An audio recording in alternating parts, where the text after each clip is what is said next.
Hello, good morning, and welcome to today's Facecast. Today we are in Luke's Gospel. One of my favourites, really. I think you shouldn't really have a favourite part of Scripture, should you? But when I read the Gospels, I like to sit on Luke and find out all that he has to say. Just seems to appeal to me somehow. Anyway, Luke chapter 15, verse 20. Okay, need a bit of context first. This is the story of the two sons. Remember the story where, and the inheritance from their father? One son stays with his father, looks after the family farm, the family home, and knowing he will inherit from his father eventually, and that's his life. That's what he's going to do. He devotes himself to it, and his father's very pleased with him. The other son, the younger son, doesn't want to do that. He wants to have his inheritance now, and he asks his father for it. Then he goes off and squanders it on all sorts of things.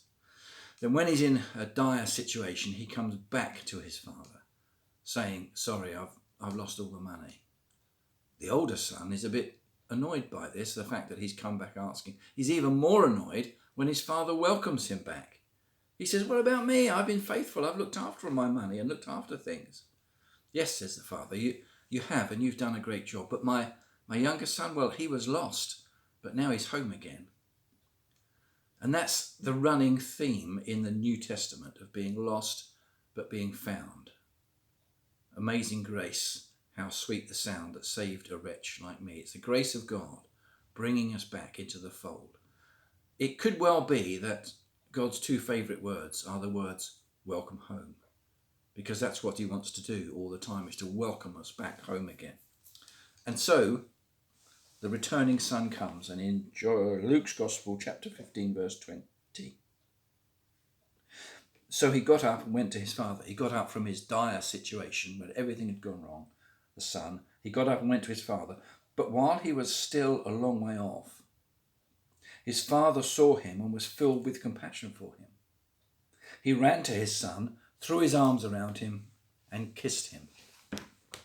Very unusual thing for a father in that culture, in those times, to do, to run towards the son. It was the son's job to come to the father and to ask for his help and plead his forgiveness, to tell him how much wrong he had done and how he had made a mess of his life, and ask for his father to be compassionate.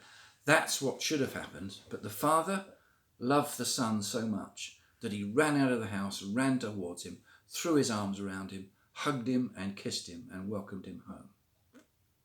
That is an image of God welcoming us back into the fold, welcoming us with a great big hug, saying, welcome home, son, daughter, whenever we return to him, in prayer, in church, in service, in whichever way it is. He always hugs us and appreciates us turning to him. And that's what we must do.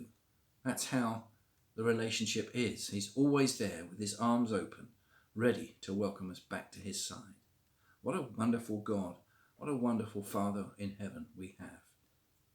And it's all there in Scripture for us to pick up and read.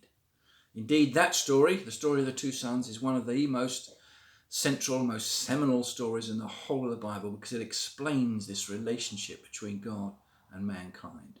We are like lost children who, if we return to him, he welcomes us and blesses us. Praise be to God. See you soon. Bye for now.